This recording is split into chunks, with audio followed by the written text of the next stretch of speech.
The purpose of this presentation is first to discuss Yuri Bronfenbrenner's ecological model, outline its theoretical framework. Second, to apply this model of ecological system to individuals affected by addiction to illicit substances. And third, suggest ways in which a Christian counselor can integrate a faith-based solution to effect change. In addition, I will apply the principles related to having a contextual understanding of individuals affected by illicit substances by utilizing a case vignette to illustrate this ecological model. At a rudimentary level, the ecological model views the community as a social system comprised of individuals in relation to and with each other. Scott and Wolf, in their book, Community Psychology, Foundations for Practice, states that being community psychologists means searching for tipping points that might take the community in desirable directions. The goal is to effect change individually, but to also actively engage with the local community, legislatively, legally, and programmatically. Community psychology, specifically the ecological model, states that there's a dynamic interplay at work with movement from abstract or theoretical thinking to a more concrete or utilitarian approach.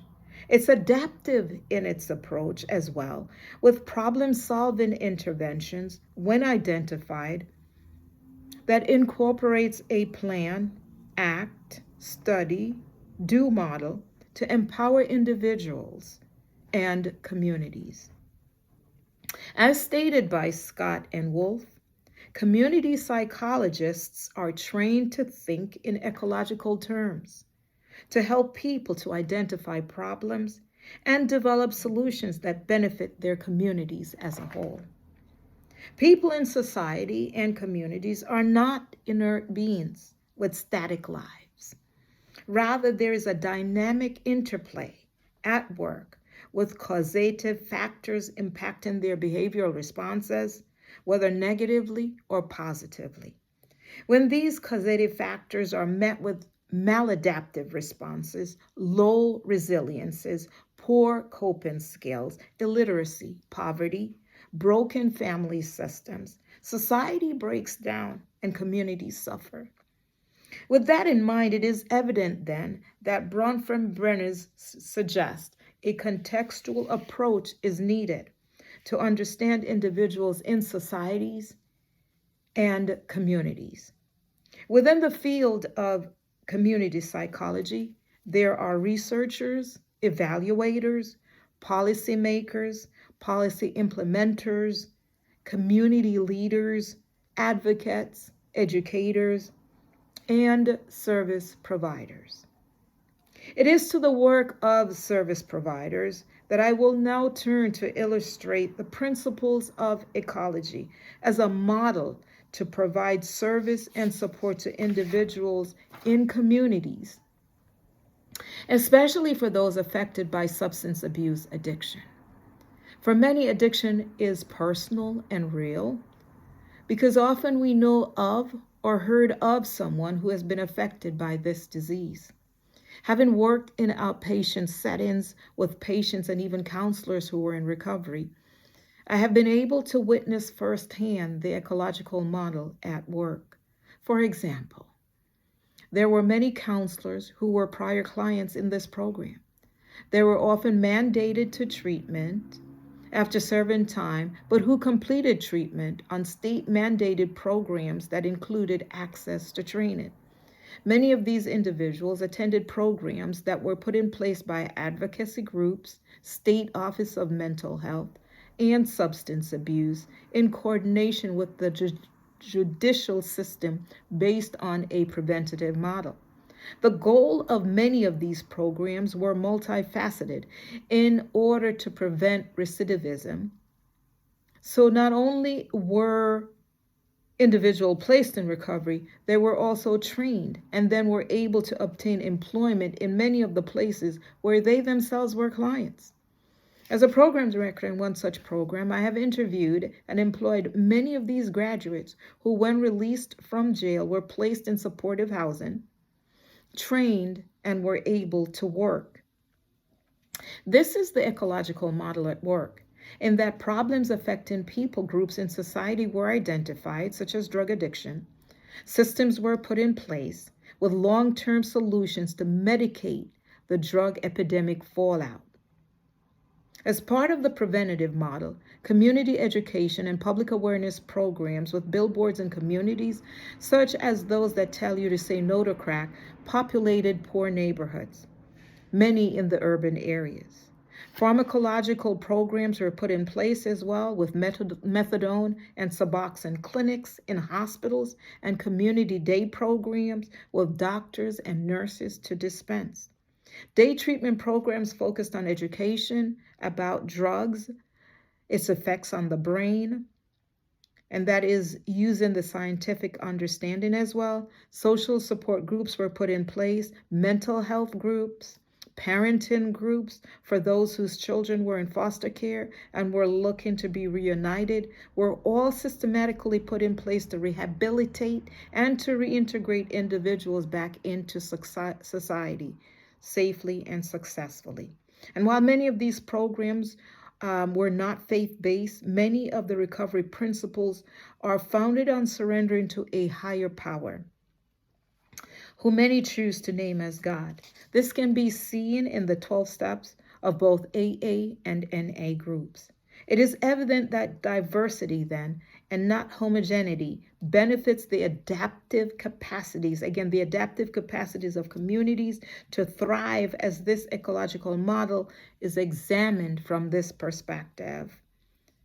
The same individuals from these diverse backgrounds became teachers, mentors, sponsors to others in the community, in the recovery community, that is. For me, this was cross-cultural and cultural awareness at work, as each of these counselors brought their own way, unique way of being to the treatment community.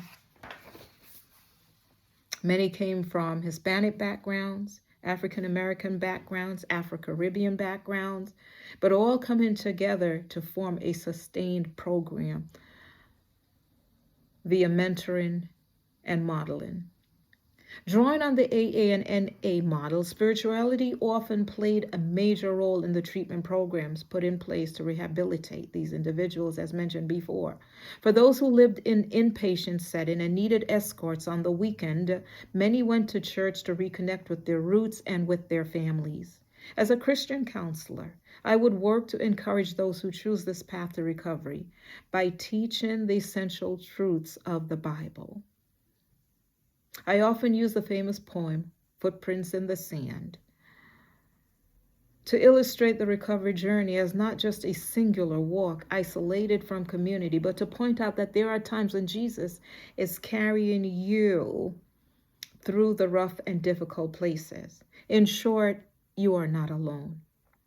In the book Soul Care, Dr. Rob Reimer states, life change occurs in an environment of true community.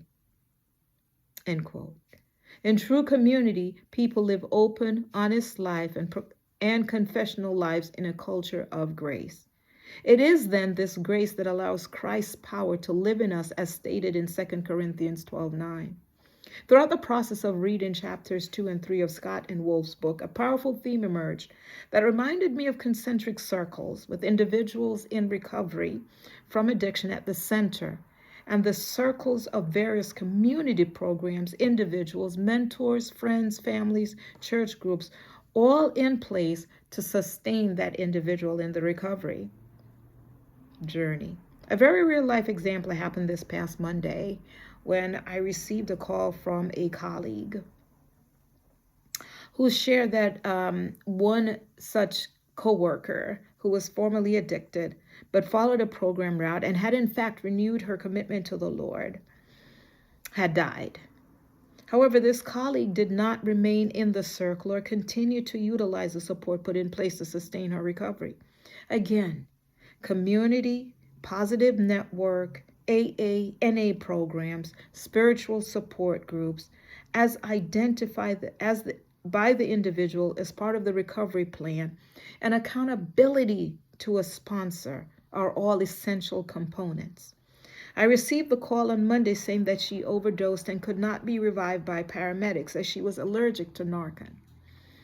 As tragic as this is, community programs for those who are addicted can only work if you work it, as the slogan states, and if you choose to sustain that recovery by completely surrendering to that higher power. We admitted we were powerless over alcohol, it states, that our lives have indeed become unmanageable. We've come to believe that a power greater than ourselves could restore us to sanity, and made a decision to turn our will and our lives over to the care of God as we understood Him. These principles are foundational to the recovery process, that is, surrendering.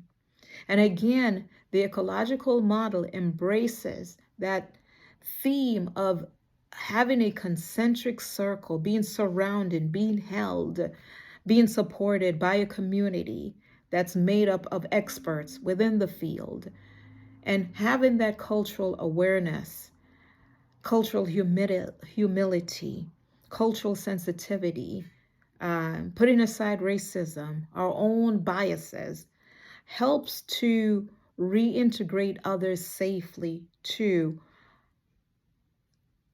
a model of recovery.